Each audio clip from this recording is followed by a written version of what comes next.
Welcome to J seven TV news.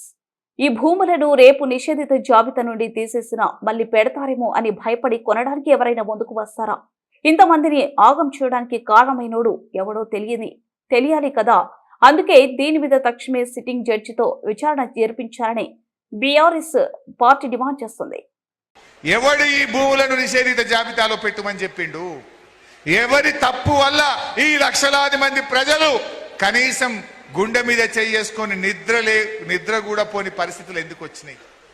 నిద్ర లేని రాత్రులు గడపడానికి, ఇన్ని లక్షల మంది ప్రజలను బాధ పెట్టడానికి కారకుడెవడో అతన్ని శిక్షించాలనా వద్దా?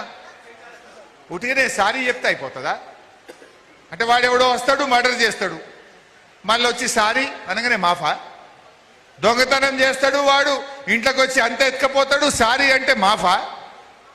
ఇప్పుడు ఇన్ని లక్షల మంది ప్రజల ఆస్తులను నిషేధిత జాబితాలో పెట్టి రేపది తీసేసిన ఎవడన్నా కొనమంటే డౌట్ పడతాడు.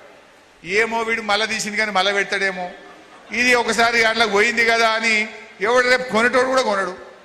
10,000కి పోతే 5,000కి ఇస్తావా లేకపోతే కొన అంటాడు. అంటే ఇంతమంది ప్రజల ఆస్తుల విలువ పడిపోయి ఇంతమందిని ఆగం పట్టిన ఈ తప్పిదానికి కారణం ఎవడో తేలాలనా వద్దా? దీని మీద ఎంక్వైరీ జరగాలనా వద్దా? అందుకే తక్షణమే ఒక సిట్టింగ్ జడ్జితో విచారణ జరపాలని ఇలా బీఆర్ఎస్ పార్టీ డిమాండ్ చేస్తా ఉంది. ఇలా ఒక విషయం తెలుసుకోవాలి, ప్రజల ఆస్తులు నిషేధిత జాబితాలో పెట్టినమంటున్నారు.